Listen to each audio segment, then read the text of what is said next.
आज हम बात करें फर्स्ट मंथ ऑफ प्रेगनेंसी की, यानी कि जो प्रेगनेंसी का पहला महीना होता है वो बहुत ही ज़्यादा इसेंशियल होता है हमारे लिए जानना, क्योंकि उस टाइम पे हमें पता चलता है कि हम प्रेग्नेंट हैं। इस टाइम पे हमारी बॉडी में क्या क्या चेंजेस आते हैं, हमारे बेबी का ग्रोथ कितना हुआ होता है, वो कितना डेवलप होता है, तो इन सब की बात करेंगे आज हम हमारी इस वीडियो में। तो पूरी इन्फॉर्मेशन के लिए वीडियो को एंड तक ज़रूर देखें। तो होता क्या है कि फर्स्ट मंथ स्टार्ट कब होता है, ये जानना हमारे लिए बहुत ज़्यादा ज़रूरी है। जब हमारे फर्स्ट टाइम पीरियड मिस हो गए तो फिर अगर हमें कुछ सिम्टम्स भी आ रहे हैं तो हम क्या करते हैं कि हम अपना प्रेगनेंसी टेस्ट करते हैं, यानी कि यूरिन प्रेगनेंसी टेस्ट घर पर ही। और अगर वो पॉजिटिव आ गया तो इट मीन्स इससे हमें पता चल जाता है कि हम प्रेग्नेंट हैं। तो आप सोच रहे होंगे कि अब हमारा प्रेगनेंसी टेस्ट पॉजिटिव आ गया तो ये हमारा फर्स्ट मंथ है। जी नहीं, जब हमने अपना प्रेगनेंसी टेस्ट करा तो हमारा फर्स्ट मंथ तो वहीं पे कंप्लीट हो गया। ये तो हमारा second month of pregnancy start हो गया यहाँ से। तो अब आप सोच रहे होंगे कैसा कैसे हो सकता है। ऐसा ऐसे हो सकता है कि जब आपके लास्ट पीरियड आए थे ना, तो वो आपका था जहाँ पे आपके लास्ट पीरियड खत्म हुए, उसके बाद जो आपका वीक स्टार्ट हुआ ना, तो वो था आपका फर्स्ट वीक ऑफ प्रेगनेंसी। अगर आप प्रेगनेंसी प्लान कर रहे हैं तो वो आपका फर्स्ट वीक ऑफ प्रेगनेंसी था। फर्स्ट वीक ऑफ प्रेगनेंसी में क्या होता है कि आपकी जो ओवरीज है वो एग बनाती हैं। एग्स का बनना शुरू होता है फर्स्ट वीक ऑफ प्रेगनेंसी में। सेकेंड वीक ऑफ प्रेगनेंसी में क्या होता है कि बहुत सारे एग्स बनने के बाद एक एग मेच्योर होकर ओवरी से बाहर आता है। किस चीज के लिए? ओव्यूलेशन के लिए। लाइक उस टाइम पे अगर आपका इंटरकोर्स हुआ सेकेंड वीक ऑफ प्रेगनेंसी में, तो वहां पे आपका ओव्यूलेशन पीरियड स्टार्ट हो गया, यानी कि आपका जो मतलब कि मेल का जो स्पर्म है वो एग से ओवम से फ्यूज हो गया। तो उस टाइम पे क्या होगा कि बेबी डेवलप होने का फर्स्ट प्रोसेस स्टार्ट हो गया। अब वो कब हुआ? वो हुआ सेकेंड वीक पे, यानी कि जो आपके पीरियड्स खत्म होने के बाद सेकेंड वीक था वहां पे ये प्रोसेस आपका स्टार्ट हो गया। और सेकेंड वीक पे अब ये जो हमारा ओव्यूलेशन का पीरियड चल रहा है ना, यहाँ पे जो हमारा एग है उसको न्यूट्रिशन देना बहुत ज़्यादा ज़रूरी है इस टाइम पे। इस टाइम पे आपको हेल्दी रहना है, हेल्दी खाना है। क्यों? इसका रीज़न ये है कि अगर आपका एग जो है वो हेल्दी होगा ना, तो आपका बेबी भी ऑटोमेटिकली हेल्दी होगा, उसका ग्रोथ एंड डेवलपमेंट हेल्दी होगा। क्योंकि अगर एग को प्रॉपर न्यूट्रिशन नहीं मिलता तो होता क्या है कि बेबीज में बर्थ डिफेक्ट्स के चांसेस हो जाते हैं, क्रोमोसोमल डिफेक्ट्स के चांसेस हो जाते हैं, जो कि आजकल बेबीज में बहुत ज़्यादा देखने को मिल रहे हैं। और इससे ये भी होता है कि अगर आपका जो एग है वो उसकी क्वालिटी अच्छी नहीं है, यानी कि उसको प्रॉपर न्यूट्रिशन नहीं मिला, उस टाइम पे आप स्ट्रेसफुल रहे या आपने कोई वर्कलोड ले लिया या आपने डाइट अच्छे से नहीं ली, तो आपको मिसकैरेज के चांसेस भी हो सकते हैं। तो ये था हमारा सेकेंड वीक का कि जब हमारा ओव्यूलेशन स्टार्ट हुआ।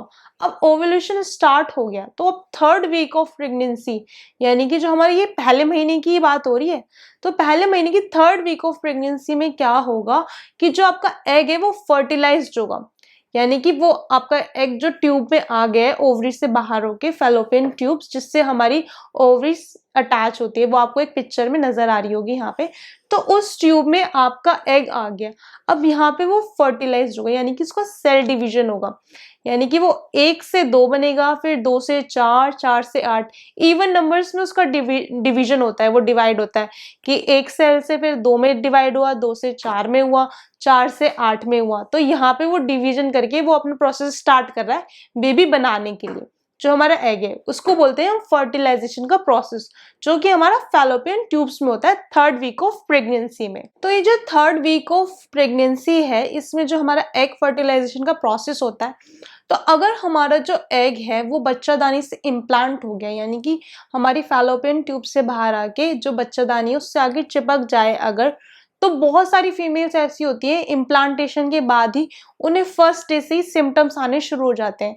सिम्टम्स कैसे? जैसे कि किसी का जी मिचल आने लगता है, किसी को वॉमिटिंग जैसा फील होता है, किसी को चक्कर जैसा फील होता है, किसी को ऐसा लगता है मेरा शुगर बहुत ज़्यादा लो हो रहा है, किसी की बॉडी पेन मतलब कि बैक में पेन हो रहा है, पैरों में पेन हो रहा है, या लोअर एब्डोमेन साइड ऐसा लग रहा है कि बहुत ज़्यादा पेन है और कुछ हैवीनेस सी फील हो रही है। अब मेरे टाइम पे क्या था, मेरा ना बहुत ज़्यादा सांस फूलता था और मुझे इसी चीज़ से पता चला कि मैं एक्सपेक्टिंग हूँ। कि मेरे को इनमें से कुछ भी प्रॉब्लम आई पूरे 9 मंथ्स में, ना तो मुझे कभी वॉमिटिंग हुई, ना मेरा कभी जी मिचलाया, ना मुझे कभी चक्कर जैसा फ़ील हो, कुछ भी नहीं हुआ। ना ऐसा भी नहीं लगा कि कभी जैसे मैं बहुत लो फ़ील कर रही हूँ, क्योंकि मैंने 9 मंथ्स पूरे अपना मतलब कि वर्कआउट भी करा है, अपना हॉस्पिटल पे डेली जाना, पेशेंट डीलिंग सब कुछ किया है। तो मेरे को कभी भी ऐसा फ़ील ही नहीं हुआ कि मतलब कि मैं बहुत लो फ़ील कर रही हूँ या बहुत थकान महसूस कर रही हूँ। बस हाँ, ये था कि अगर मैं बातें करती थी तो भी मेरा बहुत ज़्यादा साँस फूलता था, और मैं जब चल के जाती थी तो भी मुझे बहुत ज़्यादा साँस फूलने की प्रॉब्लम होती थी उस टाइम पर। तो जो लोग एक्सपेक्टिंग होते हैं ना 3rd-4th वीक से ही उन्हें सिम्पटम्स आने शुरू हो जाते हैं। तो उसी से उन्हें पता लग जाता है कि हाँ, इस मंथ मतलब कि थोड़ा सिम्पटम्स जैसा लग रहा है कि जी मिचला रहा है, या फिर कुछ वॉमिटिंग जैसा, या फिर टेस्ट का चेंज हो जाना, या फिर कुछ भी खाने का मन ना करे, भूख ना लगे। तो उन्हें लग जाता है कि हाँ, शायद मैं एक्सपेक्टिंग हूँ, मैं शायद प्रेग्नेंट हूँ। तो ये जो सारे सिम्पटम्स मैंने बताए आपको, ये सारे सिम्पटम्स भी वैरी करते हैं फीमेल टू फीमेल। किसी फीमेल्स को कोई सिम्पटम आता है, किसी को कोई आता है। लेकिन ये पता कैसे चलता है, अगर आपका 2nd वीक पे ओव्यूलेशन हुआ है, यानी कि आपको कंसीव हुआ है, तो 3rd-4th वीक पे आपको सिम्पटम्स आएँगे।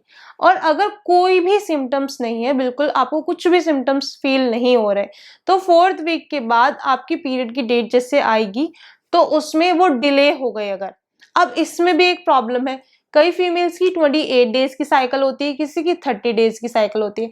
यानी कि किसी फीमेल को डेट से 2 दिन पहले ही पीरियड्स आ जाते हैं, किसी फीमेल को डेट से 2-3 दिन बाद आते हैं। तो आपको इस टाइम पे थोड़ा वेट करना है, यानी कि 2-3 दिन का वेट कीजिए।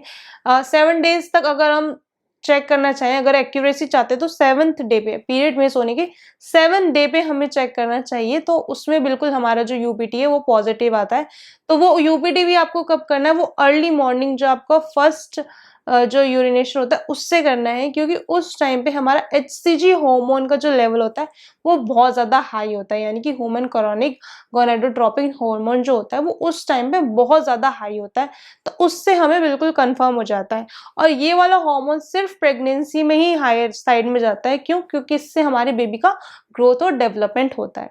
तो आपने वेट किया, 3-4 दिन वेट करा और आपके पीरियड्स मिस हो गए, तो फिर अब आपको अपना यूरिन प्रेगनेंसी टेस्ट करना है। और यूरिन प्रेगनेंसी टेस्ट आपने किया, अर्ली मॉर्निंग किया, और वो आपका पॉजिटिव आ गया, यानी कि आपको 2 लाइन शो हो रही है। तो यहाँ पे आपको कंफर्म हो गया कि आप प्रेग्नेंट हैं, और यहीं से आपको पता चला कि आपका first month of pregnancy complete हो चुका है। तो अब इतना कुछ हुआ हमारी बॉडी में, हमारा एग फर्टिलाइज हुआ, उसका फर्टिलाइजेशन प्रोसेस हुआ, हमारा बेबी बनना भी शुरू हो गया, और हमें पता ही नहीं हमारा first month of pregnancy complete हो गया। यहाँ से हमारा 2nd month of pregnancy start हो गया। अब फर्स्ट मंथ ऑफ प्रेगनेंसी में जो ये हमारा फर्टिलाइजेशन का प्रोसेस होता है, उसके बाद भी इम्प्लांटेशन का प्रोसेस होता है, यानी कि जो वो अंडा है वो हमारी जो बच्चादानी की जो वॉल है उससे जाकर चिपकता है। अब उस चिपकने के प्रोसेस में भी क्या होता है कि हमारी बॉडी से एक केमिकल रिलीज होता है, ताकि वो उसकी जो दीवार है उससे अच्छे से चिपक जाए और आगे उसका जो बनने का प्रोसेस है वो चले। लेकिन कई फीमेल्स ऐसी होती हैं जिनकी बॉडी में से वो केमिकल रिलीज नहीं हो पाता, और उनका जो बेबी है मतलब कि उन्होंने कंसीव तो करा, लेकिन उनको पीरियड्स आ गए, मेंस्ट्रुएशन के थ्रू उनका बेबी बॉडी से फ्लश आउट हो गया। तो ये सबके साथ ऐसा नहीं होता, 15 to 20% ही केसेस ऐसे होते हैं जिनके साथ ये प्रॉब्लम देखने को मिलती है, या तो उन केसेस में जिनको पता ही ना हो कि उन्होंने इस मंथ कंसीव करा है, या तो उन फीमेल्स के साथ ऐसा होता है, या फिर कुछ भी हैवी वेट उठा ले, या फिर कुछ स्ट्रेस ले ले, तो उन फीमेल्स के साथ ऐसा हो सकता है कि हमारी बॉडी ने वो केमिकल रिलीज नहीं करा और हमारा एग यूट्रस की वॉल से जाकर अटैच नहीं हुआ। तो ये तो थी हमारी बॉडी की बात कि फीमेल्स की बॉडी में क्या-क्या चेंजेस आए फर्स्ट मंथ ऑफ प्रेगनेंसी में। अब बात करते हैं कि बेबी के साथ क्या हो रहा है, बेबी में क्या-क्या चेंजेस आ रहे हैं। अब जैसे ज़ायगोट फॉर्मेशन हुआ, ज़ायगोट इम्प्लांट हो गया, यानी कि जो वो अंडा है वो इम्प्लांट हो गया। उसके बाद भी वो 2 पार्ट में डिवाइड हुआ। उसके बाद उससे क्या होगा कि वो जो ज़ायगोट है वो 2 हिस्सों में डिवाइड होके एक हिस्से से तो क्या होगा, बेबी बनेगा, उसके ऑर्गन्स, उसका ब्रेन डेवलपमेंट होगा, ये सारी चीज़ें होंगी, उसके हाथ, पैर, मुँह, दिल सब बनेगा एक पार्ट से, और दूसरे पार्ट से बनेगा प्लेसेंटा, यानी कि वो जो कॉर्ड वाला पार्ट होता है उससे बनता है प्लेसेंटा। प्लेसेंटा बनना इसलिए ज़्यादा ज़रूरी होता है कि प्लेसेंटा ही एक ऐसी जो है चीज़ है जिससे मदर के थ्रू जो बेबी है उसकी बॉडी में सारा न्यूट्रिशन जा रहा है। यानी कि जो मदर के मिनरल्स हैं ब्लड के थ्रू बेबी को सारे न्यूट्रिशन, मिनरल्स, जो भी बेबी की जरूरत की चीजें वो सब किसके द्वारा जाएगी, वो जाएगी प्लेसेंटा के द्वारा, जो कि एग के डिवाइडेशन के बाद बना। इसके बाद भी एक बहुत लंबा प्रोसेस होता है, लेकिन वो बहुत ज्यादा वास्ट हो जाएगा आप लोगों के लिए समझना। तो मैं आपको यहीं तक बताती हूँ कि वो जो जाइगोट है वो 2 पार्ट में डिवाइड हुआ, एक से हमारा बेबी बना और एक से बना प्लेसेंटा। बेबी जो हमारा बन रहा है वो किसके थ्रू बन रहा है कि प्लेसेंटा को जो न्यूट्रिशन जा रहा है ब्लड में, यानी कि खून से, माँ जो अपना न्यूट्रिशन दे रही है खून के द्वारा, वो बेबी को जा रहा है कॉर्ड के थ्रू, और बेबी का फिर उससे डेवलपमेंट हो रहा है।